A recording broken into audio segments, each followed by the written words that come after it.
the whole fats concept is like there's an upper limit where the fats are no longer useful. Yeah. Over 30% doesn't do fucking shit for you. Yeah.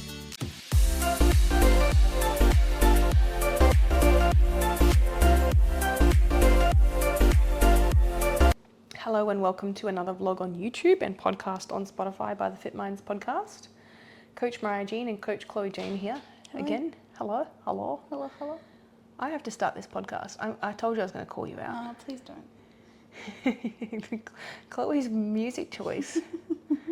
I can't even deal with it. It's bothering me. Chloe has this music choice for training.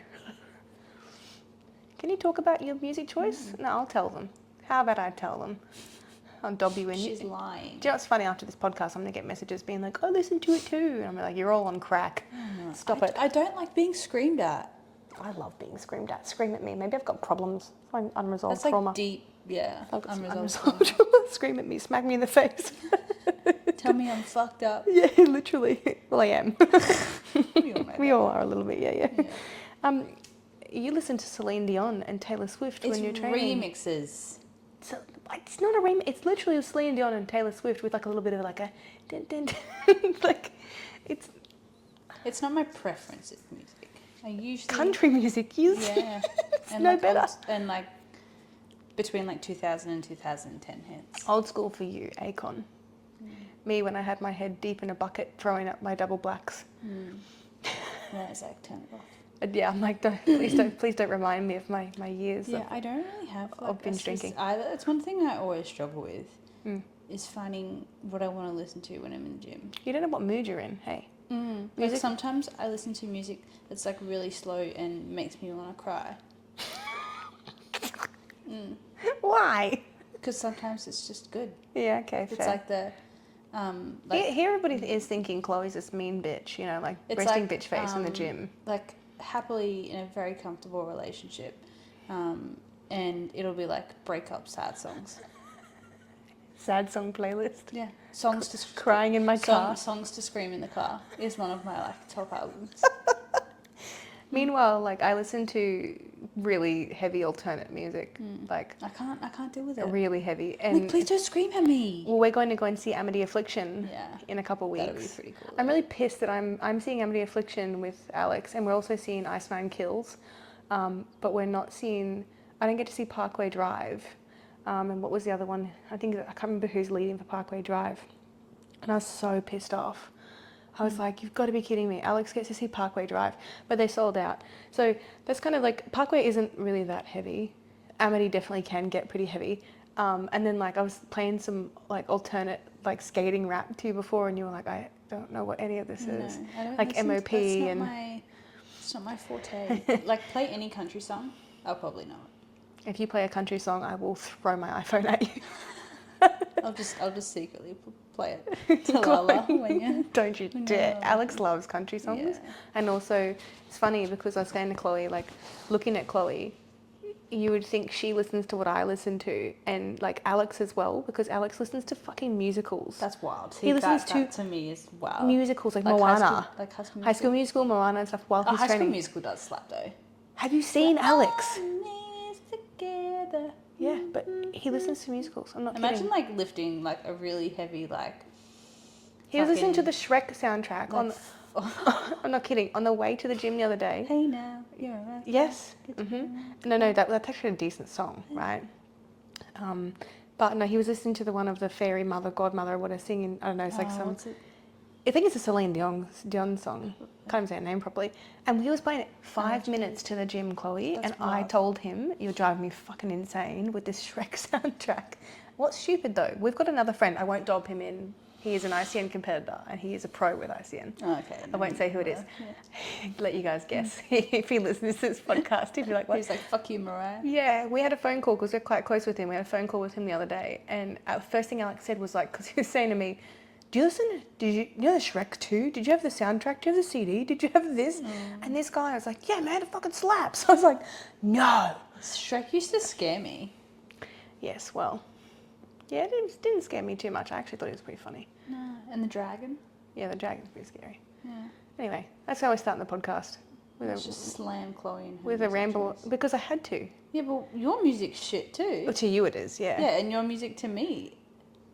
Hang on. My music to Your you. music to you. Yeah, anyway, Yeah. the way around. It's okay. I can hang shit on you sometimes. No. Chloe's like, you fucking banned. Dobbed you in. What's funny though is most people will probably message me now and be like, yeah, I don't listen to heavy music when I'm training. Because it's majority of people don't. They don't listen to it. Hold on. Let's make you a bit louder. Let's move you the mic. Hi guys. Hello. Anyway, let's get stuck into today's podcast before Chloe punches me in the face. No, never. In spirit. In my head I am. She's too nice. You listen to really nice music. You couldn't. You can go home and listen to your sad songs. Yeah, literally watch me drive home to songs to scream in the car. Ryan doesn't like my song choices. That would probably get to me too. Hey? Watch me cry in like Oh, no, don't. an hour. Nah, Shit. kidding. Kidding. Let's get stuck into today's podcast. It's a nitty-gritty one. It has nothing to do with what we were just talking about. No, nothing at all. Sorry, guys. We totally... People are like, oh, this is going to be a good one, music choice. And we're like, psych, talking about. We catfished you there. I'm sorry. Today's podcast is a very important topic. In fact, I guess it's all really like interwoven. So we're going to try and keep it really, really freaking simple because it's not that simple. But anyway. No. And it is deciding whether or not, which is more important between these two. Is it the quality and quantity of the food that you're eating, so the nutrients, the overall macronutrients and micronutrients that you're consuming and the balance of that is more important than, for example, when you're eating something and how that matters to your performance, your fat loss or fat gain, et Nutrient cetera, et cetera. timing. Yeah, nutrient timing versus nutrient type. Yeah, is exactly. what the Well, if we look at it on the, there's like a scale, right? What is it? The food map? Oh no, it's not the food. Maybe it's like the combi. I don't know. Oh, combi model. Yeah, yeah. Combi model, the importance, right? Nutrient timing is last. Yeah. Crazy, right? We've already answered the question. Yeah. Spoiler alert. Obviously, your lifestyle factors and that sort of thing are right down below because if you're not in the right frame of mind, have enough knowledge, then you're not going to do it. Then I'm pretty certain the next one is Macros, micros. macros and micros. Yeah. So it's like the importance of the overall quality and quantity of food consumption is, I would argue, from a nutritional perspective of like, you know, the actual, you know, physical data and what you're actually prescribing to somebody minus the person's lifestyle and mindset, because that is, that's the deciding factor, is the most important thing we're talking about here. Absolutely, for sure. If you are over consuming your calories, you're going to gain body fat or you're going to grow some muscle and gain body fat. Depending on your goal. Yeah, depending on your goal and what you're doing. Yes, exactly right. If you underconsume your calories significantly, you're going to feel like shit, you know, blah, blah, blah. Like there's the other end of the scale. You're going to get that metabolic adaptation over time, low energy availability, lots of different side effects to that. If you're in a deficit, you will lose body fat. If you are at maintenance, you will not lose anything. You might recomp. Yep. So we know that that's the big deciding factors in calories in, calories out. Yep. From a macronutrient perspective, the importance of protein, carbs and fats being the ratios they are. How many times have you had a client say, how important is it to hit my protein? You'd be surprised. Not that often. I think a lot of people are actually uneducated on the importance of protein. Most people are now, but in my time, I guess across the last 8 to 9 years, it's less so now. The thing that I get the most is how important is it that I reach every target that you've set for me? Carbs, yeah. Do I need to have my carbs? And a lot of people go over on fats. Yeah. How important is it that I Substitute stay fats. under my fats? Yeah. Yeah. And it depends on how you program as well. Like I tend to be the person who likes to set fats at like 25% unless I've got a person who is really active. Like if they are, you know, in a massive surplus and I'm like, dude, 1 times body weight for fats is perfectly fine here as a ceiling. Because depending on like their background. Like not a well-educated, but someone who has a rough idea, has been training for a little bit around the 25 mark. Yeah. Someone who's brand new, has never tracked, doesn't understand anything around the 30. Because especially too, it's going from this extreme where they're probably consuming like 40-50% fats. And the upper limit of fats is 30%. Yeah. Like we shouldn't be going over that. We see negative connotations with fat intake going over the 30% mark. It's like I've recently done a lot of reading on the keto diet and how it's shit. Yeah, absolutely. Pretty much. And you're encouraging the consumption of a fuckload of saturated fats. By not yes, fats can provide you energy, but in not order as efficiently as to carbohydrates. Yeah, in order to activate fats providing you energy, you need carbohydrates. Yeah, especially in exercise scenarios. Yeah, exactly right. The problem with the keto situation is that people are prioritizing fats, so they're not having carbs. Their brain is really struggling with not having enough carbohydrates. We need glucose for our brain to function. It's pretty standard. Yeah. We also we won't go down the keto route too deep, but the whole fats concept is there's an upper limit where the fats are no longer useful. Yeah. Over 30% doesn't do fucking shit for you. Yeah. So, and the important thing is if you go over 30%, it's not just that it's not useful, it's actually detrimental to your health. Yeah. If you go over 10% of your total intake of saturated fats, you end up with higher cholesterol. You end up with, I've had people who look healthy on the outside, they're lean, they're whatever. It's like the skinny fat. They've got high cholesterol because they've been eating high fats and they have not thought about it, or they've eaten butter and high fat meat cuts and cream and all this type of stuff, but they're eating enough to be in a deficit. They might be eating macas or whatever, but there's no sort of limitation on their fats, and so they've got this slowly rising cholesterol over time, and they're like, but I'm I'm lean. What's going on? It's funny you say that because my parents, I think either my mum or my dad have got high cholesterol, and the doctor actually recommended that they start eating better quality fats. Yeah, well, things like eggs, avocado. Yep. The only animal fats that really are exempt from this are dairy animal fats, because to a certain extent they're kind of processed differently. But you would still go for the low fat stuff because you want to keep your fats overall down. Eggs, avocado, nuts and seeds. And so it's one of those things where it's this is not commonly thought about. Protein intake is incredibly important. Yep. Right? So post-workout, generally we have the recommendations for protein intake being, we're looking at 0.4, I think, times body weight. It's just much easier to think of it in a range. So the way I think of it is between 25 and 40 grams, roughly. If you're a small individual, if you're like a 50 kilo female, then you probably need less. It is based on body weight, so 25 grams-ish post-workout. And the window is 1 to 3 hours recommended. You're not going to go catabolic if you don't have it within 1 hour. But within that... I'm really bad for doing that. Not having protein immediately post-workout? Yeah. But the thing is, in our caption, we literally said, is your protein shake all it's cracked up to be? You don't need to have a protein shake after a workout. It's the leucine... There's actually studies that have been done that actually support you have better... protein absorption? Protein absorption and better protein synthesis, so muscle growth, etc. With leucine. Whole food. Oh, yeah. From protein. Animal proteins. Yes. Yep. So you can't go and have, at the moment I'm really struggling because if I do have protein shakes, I've got to have a plant-based with the breastfeeding, and I've got to add in leucine because leucine is the missing essential amino acid from plant-based protein shakes. Yeah. So technically the WPI is good for leucine. And yes, leucine is really quickly absorbed post-workout, but you don't necessarily need to do that. No. You can have a meat protein. I think at the end of the day, utilizing what you can have, like the option, like the availability, right? The feasibility. If you're a busy mum or a busy dad, hectic lifestyle, you've just gotten home from the gym, you've got 1,000,001 things that you need to do, you've got to shower the kids, you've got to get the kids ready for bed, blah, blah, blah, blah, blah. Chucking back a protein shake, so much easier than cooking up a full-blown meal. You're going to have dinner anyway, though. Yeah, that's the way I see it. It's like, you're going to have dinner anyway. You could have a protein shake and then have, say, like carbs and veggies anyway, but I'm going to have to eat meat anyway. I may as well make it a decent portion. Yeah.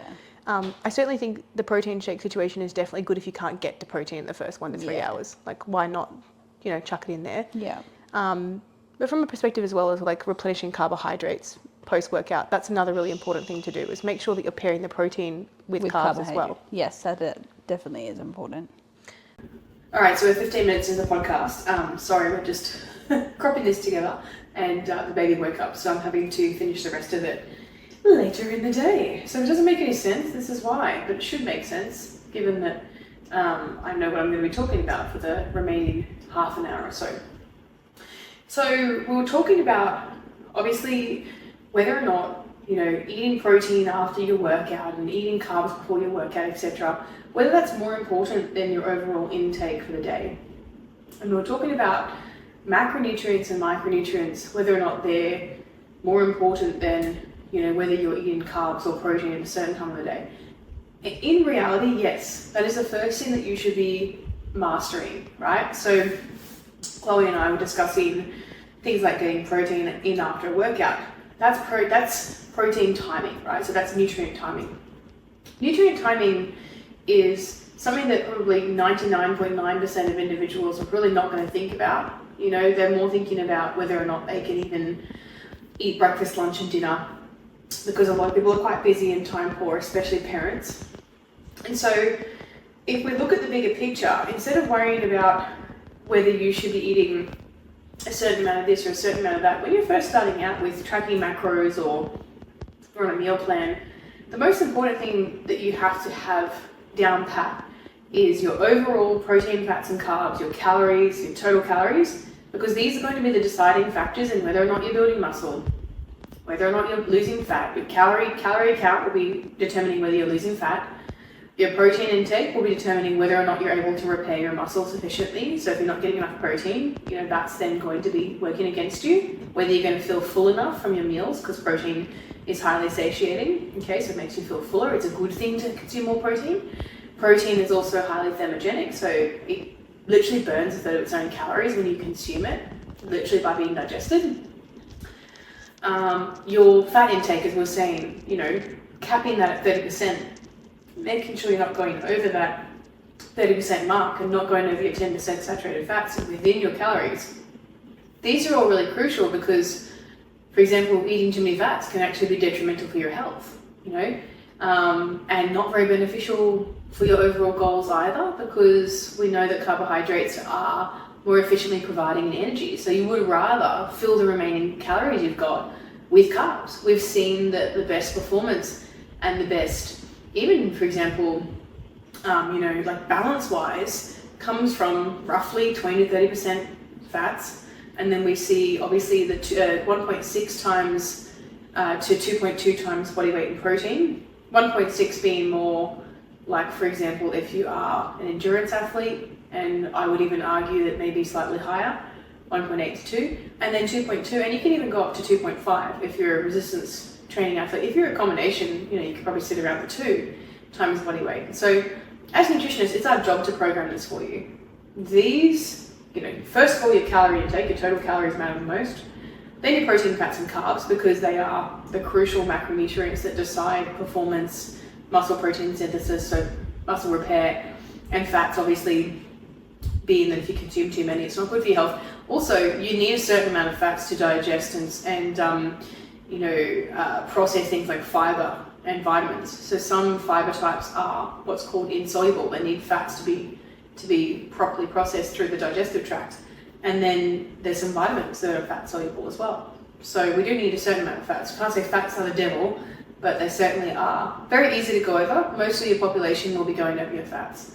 So when you think about this is the stuff we've got to get right first. We have to get our macronutrients, so total calories, then our macronutrients right, because they are like the foundations across the day. In that 24-hour period, if you can get your macros and your calories right, you're already one step ahead. You're already one step closer to where you want to be. That will have a more drastic effect on the overall bigger picture of your performance, of your aesthetics, of your physical goals, all of the above.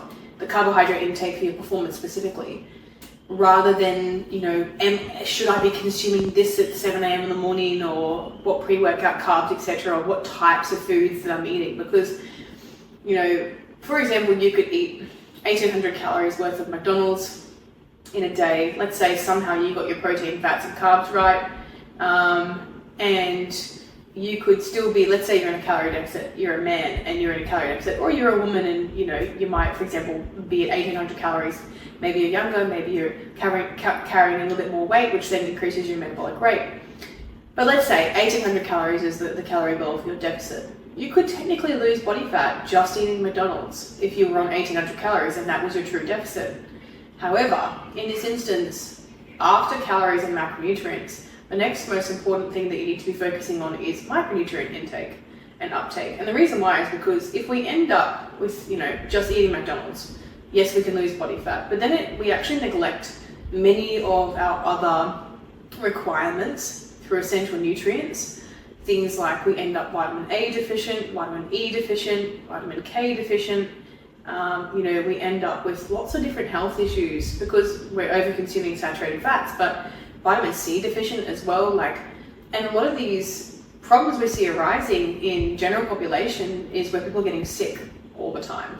And they think they just get sick by chance. Oh, I'm just getting sick because I'm getting sick. But micronutrients, it's like calories, macros, micros, because if you are not getting adequate micronutrient intake, you will get sick constantly. So it doesn't matter how good you are with your nutrient timing, right? Whether you're eating your protein and carbs in certain places.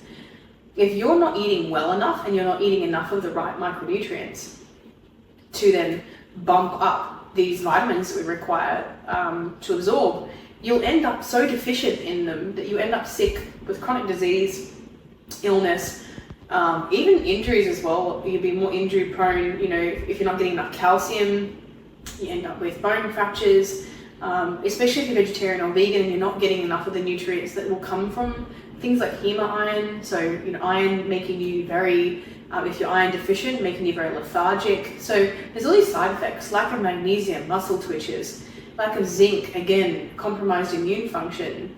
And the list goes on. It will even, lack of vitamin E will impact your skin quality. So people really underestimate the importance of micronutrients within those macronutrient groups. Yes, in theory, you could eat McDonald's and lose weight, and you could continue to do that. This explains the whole phenomena of why you can eat lots of different types of diets that are out there and lose weight on each one of them. It's not that this diet works for me or this diet works for this person. It's the fact they all work on the same principle, which is a calorie deficit. So they all fall under that umbrella, which is reliant upon less calories, going in than you're expending. So you're using more and you're burning into your fat stores. It's very, very simple. It's such a simple concept. It doesn't actually matter. And this is where food type comes into it. It doesn't necessarily matter what food type we're having to lose weight. So calories quantity matters the most, then quality, and quality being the macronutrients we have, and then micronutrients more quality, and then after that will be your timing, nutrient timing. So type is definitely far more important, right? And then it kind of slowly dwindles down to then being timing. So I always suggest to people, get your quantity and quality right? Get the amounts that you're eating of certain things, get the measurements right, get it down to the gram, understand your proteins and your protein, fats and carbs ratios, get the right breakdown, get the right calories for you, make sure that you know that this is measured and it is quantitative and it is measurable. It's something that, for example, you are having exactly 20 grams of Nutella in the morning on your toast. You're not having a tablespoon, you're having 20 grams. This is the stuff that makes the biggest difference. And being able to track that accurately and knowing that this is exactly what I'm eating for the day, not just roundabout, not just estimating. Sure, estimating is good to start off with, but it's not going to get you exact results as time goes on. And then obviously with nutrient timing, we could talk about nutrient timing, lots of different types of nutrient timing concepts and also myths that are out there. One of the really big myths about nutrient timing is that it is important, that it is this thing that is just like king. People talking about, I love it when people chat to me and they go like, oh, I get up in the morning and I'm just wondering like, how many carbs do I need before my workout exactly, and how soon before my workout should I be having them, and when exactly should I have my protein shake? And I probably should say to them, sarcastically, 5:07 a.m. because it's not actually that important to get that to be that specific. And the same goes with, there is this misconception that consuming carbohydrates after a certain time of night is bad for you. So many people from my past, and even from the millennial generation and prior, the boomers and Gen X, they have this idea in their head that if they eat carbs after 7 o'clock, right, or if they eat after 7 o'clock, that their body is just going to store this food as body fat. And people say, well, when I eat late, I weigh more in the morning. And the main reason for this is there's two major reasons. Number one, you haven't properly passed the food through your GI tract, so it's still there. If it's there late, you may only digest so much of it when you're asleep, and you wake up and you maybe don't poop properly, or maybe there's still poop in your GI tract, and you've got this extra weight from the previous night's meal, which will eventually clear out or be used, right? And the other reason is glycogen, additional glycogen. So carbohydrates and even additional stored triacylglycerol stores, we see that mostly carbohydrates, additional, that we don't use, are stored as glycogen, not fat, glycogen, underneath the skin and inside the muscle, and we end up with this extra weight from glycogen. It's not yet a fat store, and it doesn't end up being that way until we don't use it as energy. So glycogen is stored like a little storage system, like an extra fuel tank that we have. And so this is where a lot of people go wrong in assuming, again, this whole carbohydrate cutting concept is that carbs need to go. The carbs are the devil, that they're bad, because everybody always sees this like 1 to 2, even up to 3 to 4 kilo, and for some big bodybuilders even higher, 5 to 8 kilos worth of glycogen and water. Water is what stores glycogen in the muscle tissue. And they go, oh, I've got this big spike in weight, explains this phenomenon of spiking overnight. So this is why people have demonized eating late at night, because they've got this association with a weight increase in the morning, going back to, well, I ate late at night, or I ate after 7 o'clock. And so then they're torturing themselves, thinking they've got to eat at 5 or 6 o'clock in the afternoon, be awake until 9 or 10 o'clock at night, and then not eat, and then wake up in the morning really hungry or have really bad sleep. That's probably one of the most common things I've seen is people eating too early, and I think what actually matters more with nutrient timing is if you're in a calorie deficit, and I've said this to my dieters before so many times, if you're in a calorie deficit, don't eat dinner at 6 o'clock at night and go to bed at 9 or 10. There's this common misconception you shouldn't have dinner close to bedtime, and that's a lie. You can have dinner close to bedtime. You can have dinner whenever you want to. It doesn't actually matter. Overall, it's the energy balance across the entire day. I've used this analogy before, but imagine a glass of water. 250 mils in that glass of water, right?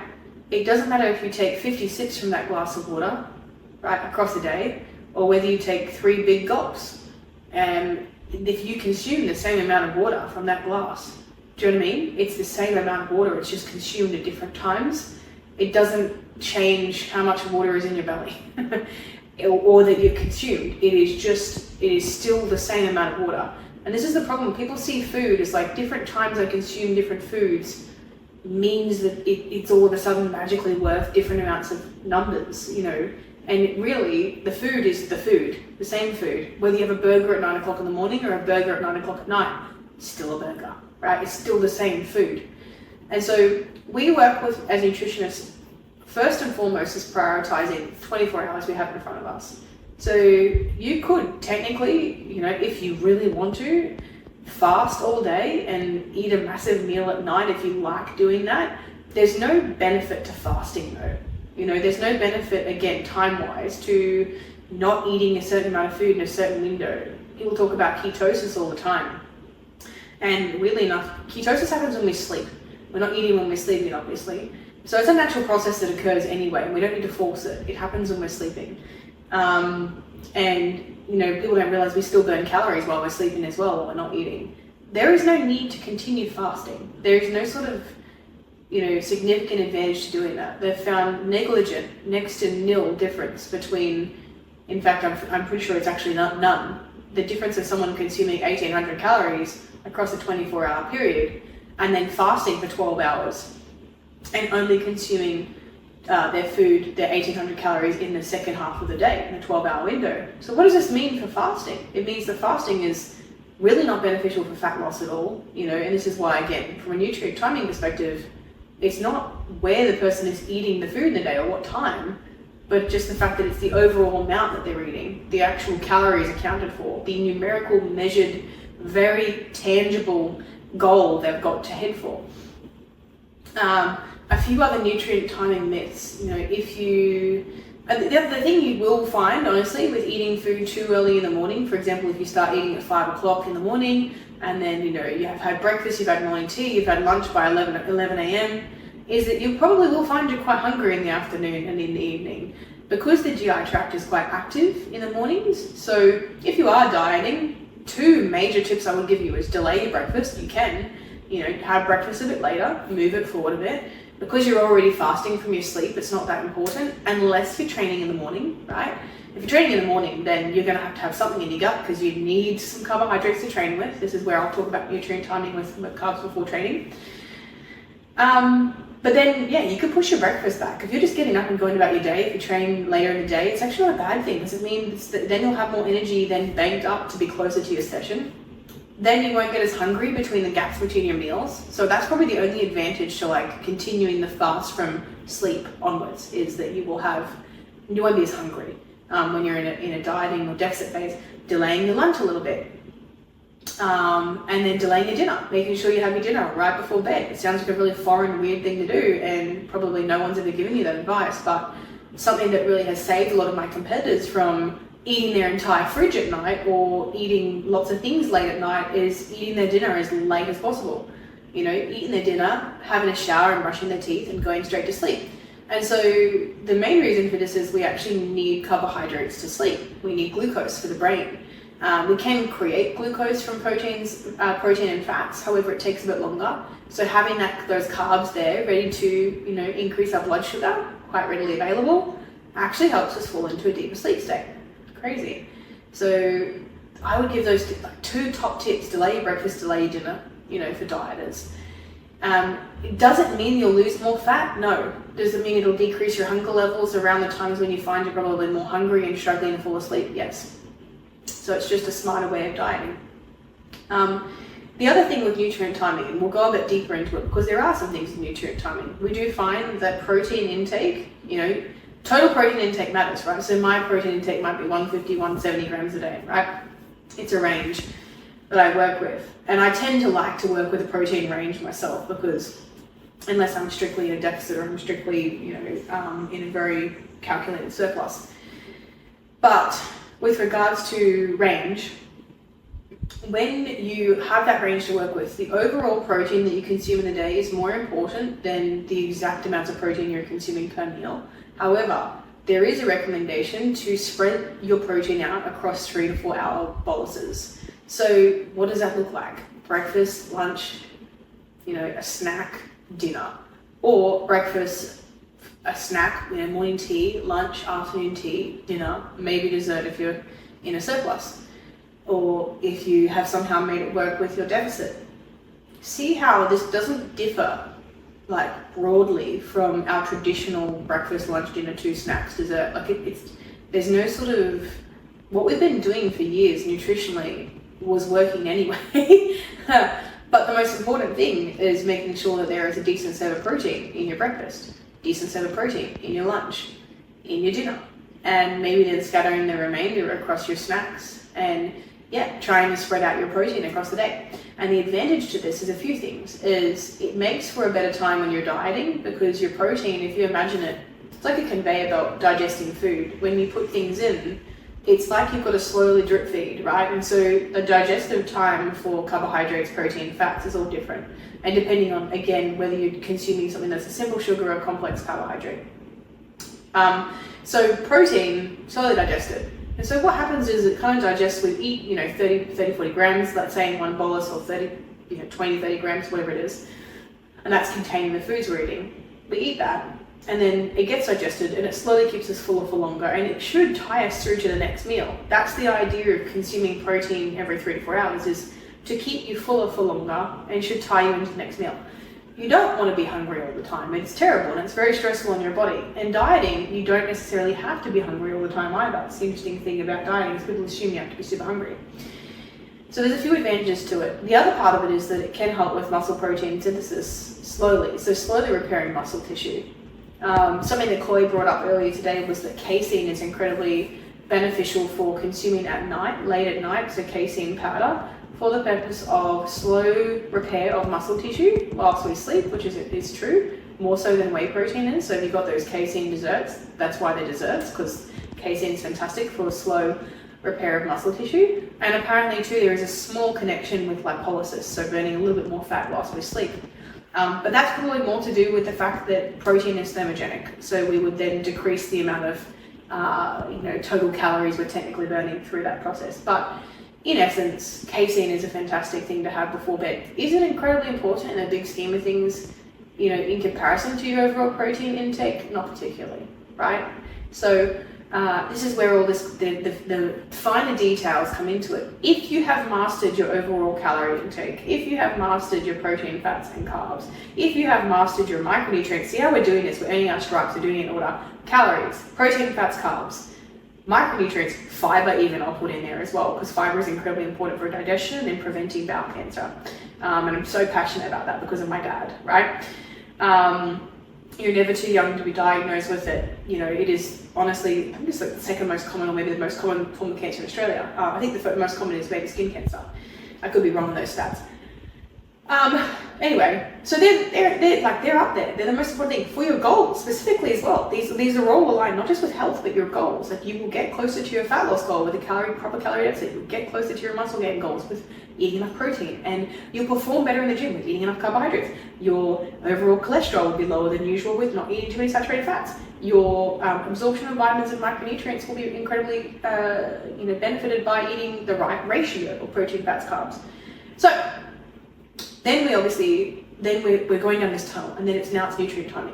Once you've mastered those, go on to your nutrient timing and then start figuring out, okay, how many carbs should I be eating before my training session?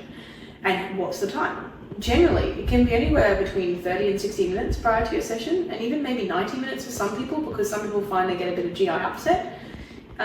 Myself, I'm like, I've got to eat like 20 minutes before training, otherwise I run out of gas.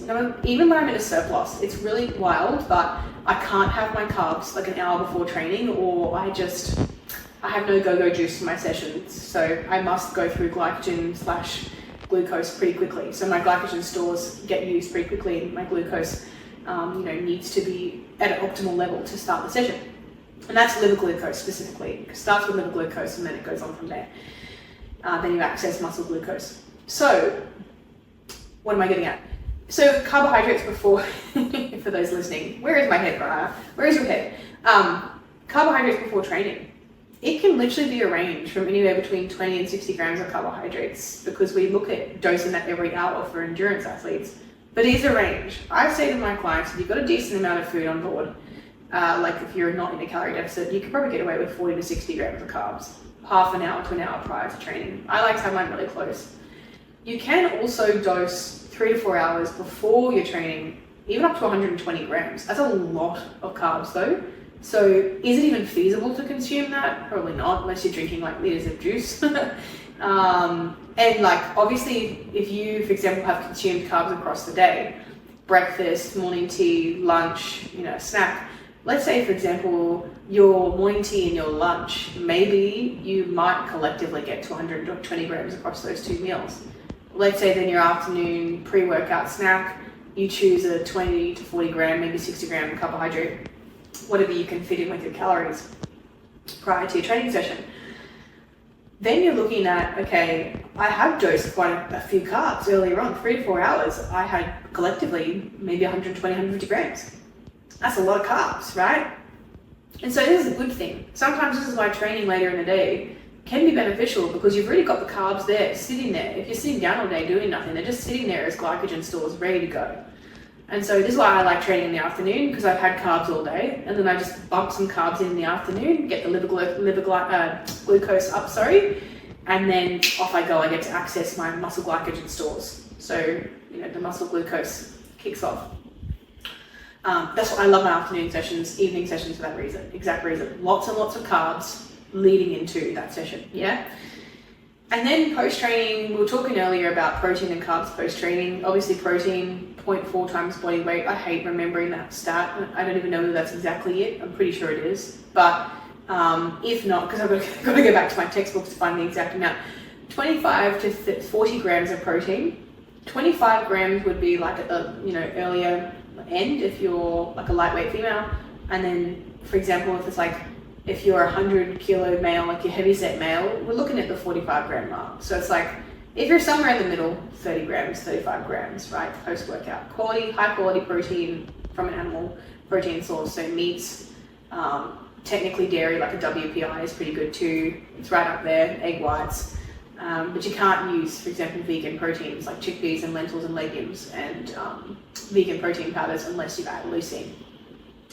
So that's a post-workout thing, 1-3 hours. Carbohydrates is often not talked about as a post-workout, item that you want to pop in there, but like macronutrient. But again, 20, 40 grams, really not a lot, especially if you're in a deficit, you're not going to be able to manage a lot. Just enough carbohydrates just to bump up those stores again. And what that will do then is actually replenish your glucose and potentially glycogen stores. And what do you think that's for? Yes, technically for a little bit of recovery for the muscle tissue, but it's actually then to allow you to be better prepared for the following session, the following day. So the next 24 hours, basically, so that you don't end up depleted. And then, your brain uses all the glucose that you consume past that point. We want to make sure the muscles actually have access to this stuff so that it can continue using energy. And it is energy taxing. It's interesting to repair the body. We know that. We not only need protein for muscle tissue, we need carbs as well. We need carbs for them to do their thing, right? For them to actually be able to function and mechanically work for us, to be able to push and exert energy. The carbs have to go in for them to obviously be used. And it is biochemically a very, very complex process. So I won't explain it all to you because as nutritionists, we have to follow this and learn in depth the processes of human metabolic function. What I will tell you is that if you're mindful of your nutrient timing, it's not a bad thing. Once you've nailed your total amount and type, and you've got that down pat with that balance as well with your macro and micronutrients, make sure that 80% of the foods you're eating are whole foods. How do you know if it's a whole food? If it's a food that comes in its purest of forms, brown rice is a whole food. You're looking at cereals can be whole foods as well, but they tend to be like a combination of grains, so they are a little bit processed. They kind of fall into both categories. But a whole food is chicken breast. That's chicken breast. There's There's not much else really added to that. Obviously some preservatives here and there with some meats, but you're looking at oats. It's a whole food. Fruits and vegetables, whole foods. I'm not talking about processed fruits and vegetables. I'm talking about with the fiber in its whole form. It's the whole concept of a whole food is whole, not toyed with, not fucked with. It is the way it is. A couple of chops here and there for some chicken breast, but that's the way a whole food comes. Is just in its whole version of itself. There's no way of overthinking it. Sugar, for example, like added sugar, where you do a teaspoon of sugar, that's not a whole food. And the reason why it's not is because it was originally sugarcane, so it got processed to get to where it is. Lots of foods we consume have to go through certain processes anyway. Fruits have to be sorted. However, if a mandarin grows as a mandarin and it gets washed and whatever, it's still technically a mandarin by the time it gets to you. It hasn't gone through a cooking or a chopping or a, whatever sort of denaturing process.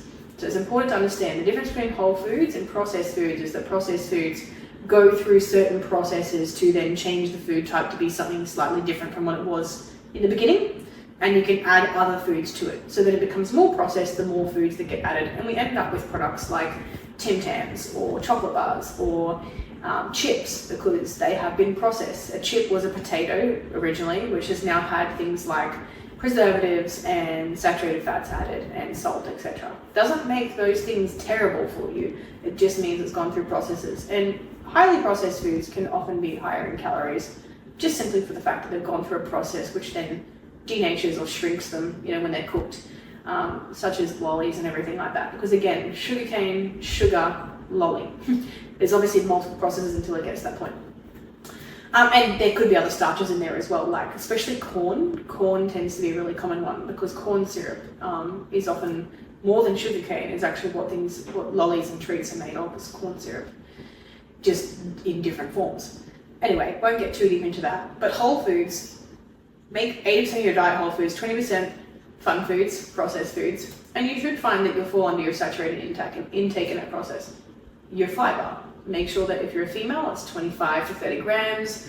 You can go slightly higher, don't go as high as 60 grams, that's ridiculous, you'll probably poop yourself. And as a male, it's 35 grams to 40 grams. I like to have my females sit that little bit higher, and males as well, not too much, but I like to, 30 to 35 grams for my girls and 40 to 45 for my blokes. Why? Because if you give someone a higher target, they always tend to undercut it anyway. So, that's what you want to focus on. Once you get that right, move into your nutrient timing and start playing around with, especially, and I'll say this is probably one of the most important nutrient timing factors I will say I harp on about, is consuming carbohydrates prior to a morning training session. I don't like seeing athletes, even everyday people, going to training sessions fasted. Something that one of my girls learned in one of the 8-week journeys we just did was that she was going to her sessions in the morning fasted, and she was like, how important is my carbohydrates in the morning prior to my session? And I said, are you hitting your macros and protein and calories and everything else like that for the day? She's like, yeah. It's like, cool, now we can talk about nutrient timing. So it's important. After that point, it's important. And I said to her, can we get a banana or some rice cakes in?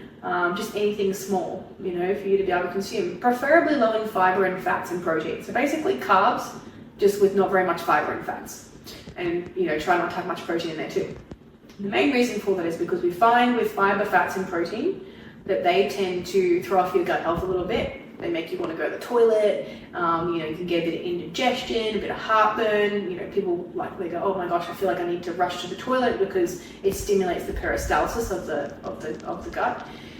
And so what we don't want to do is, we don't want to make, if we're going to have carbs, we just want to make sure that we're having, again, 20 to 60 grams roughly. You don't need to have 60. If it's in the morning, 20, 40, whatever you can fit in with your calories, some form of carbohydrates, and then having that half an hour before your session or nice and close to your session. And that can be incredibly beneficial for increasing your energy levels. And surely enough, this lovely lady, she ended up doing it, and she said, oh my God, I'm so much stronger in my sessions. The benefit of being stronger is you're burning more calories. So if you've got a fat loss goal, you're going to want to be able to perform in the gym. You don't want to go into the gym and do a half-assed session or not have that strength there, because you will burn less. And when we burn less body fat. We know that. So the whole concept is, we want to have the carbohydrates available, because you imagine it's kind of like this. You're injecting rocket fuel into your body to then be able to expend more energy during that session and actually encourage your body to access body fat stores. Something called the Krebs cycle, which is incredibly important and requires carbohydrates to be present for that to occur in moderate to higher heart rate zones. So if you're doing yoga and Pilates, less important. If you're doing a walk, less important. It's more about what type of exercise you're doing that depends on whether you need carbohydrates prior to that training session. And this is why, again, nutrient timing, as I've said before, isn't overly important until we start talking about what your goals are. If you're a high-performing athlete, if you're an endurance athlete, if you're a triathlete, if you're a bodybuilder, if you're a person who wants to do really well in your sport, you should be fucking mastering. You should already have mastered your macronutrients, your calorie intake, your fiber, etc., right? And your whole foods and fun foods. If you haven't mastered that, go back and do it. And then you should absolutely be addressing your nutrient timing. If you're an everyday person, your nutrient timing is important, as I said, once you've nailed it. But you don't have to worry about it as much, because it's not like, your ass is on the line here. You'll still lose body fat. It's just that it may not be as effective, or it may not be as beneficial, and that is okay in the big scheme of things from how much nutrient timing actually influences you. But the same principle applies. Protein after that session, even if you do it in the morning. So, there is all this hoo-ha about whether a session in the morning is more beneficial, whether a session in the evening is more beneficial, whether you should be eating at this time or not this time, or whether you should eat it all in one giant go, or whether you should fast. And the truth is, it pales in insignificance in the bigger picture, quantity and quality over timing. So it is always going to be your overall quantity, your quality of what you're consuming, and then, basically it filters down to nutrient timing after that. There are a few other things that we can play around with nutrient timing, even with carbohydrate intake, dosing mid-training session as well. You can, for example, have intra-workout carbohydrates if you're in a surplus specifically, because you've just got extra carbs to work with and you've got to put them somewhere. And if you've ever been in a surplus like I have before, you'll realize it's actually really difficult to consume the amount of carbs that somebody gives you to be able to do the surplus. So sometimes it can actually be beneficial and helpful to consume Gatorade during your session or lollies during your session. Less so lollies because obviously tooth decay and cavities, etc.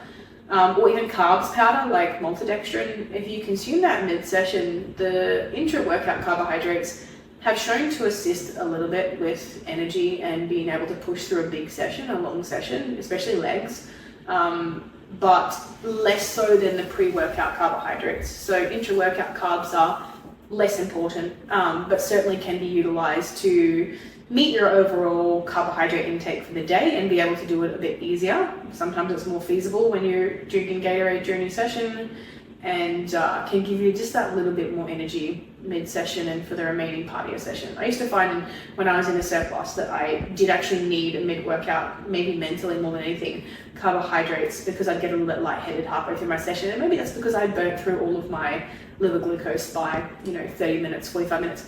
Typically it's every hour we look at redosing carbohydrates, and it's around 20 to 60 grams of carbohydrates. But it can be, for endurance athletes, 60 to 90 grams of carbohydrates. So again, is that feasible?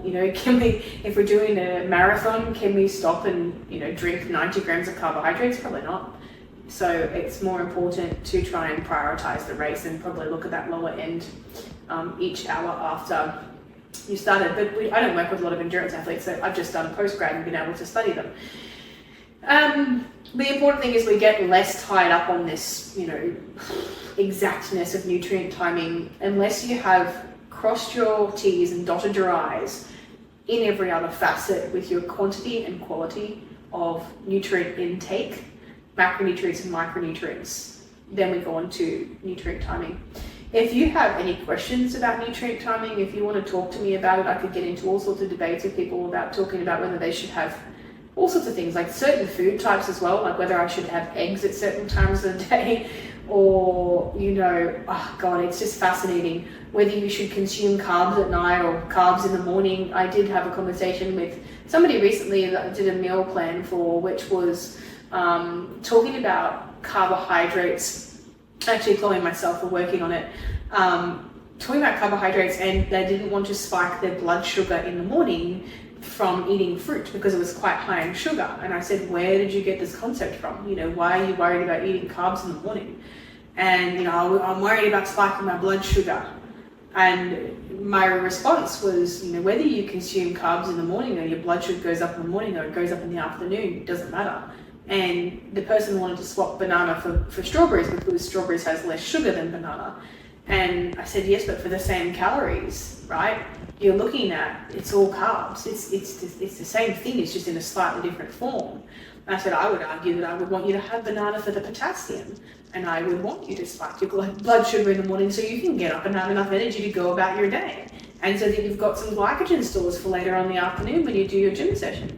And so it's interesting how we look at things where people in the past might have given us this previous connotation associated with nutrient timing and what time and how and when, and it all gets far too complex.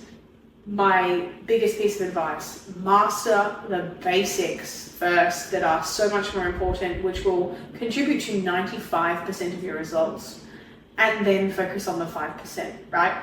After that point, carbs before training, protein after training, protein, a little bit of carbs after training, maybe start having casein late at night if you want to start getting real fancy, and making sure you're spreading your protein boluses across the day to keep you fuller across the day, and maybe spread your carbs across the day too, because spreading your energy across the day is something that is so simple but yet often overlooked because people are focusing on the things that don't really matter when they should just focus on the bigger picture.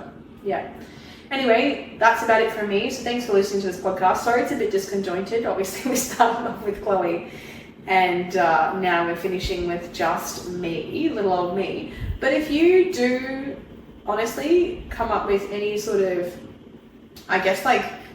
situations where, or you're presented with situations where you're having an argument with somebody about the timing of nutrients, send them this podcast and just say, hey, I need you to fast forward, maybe don't listen to the shit talk that Chloe and I had earlier on in the podcast.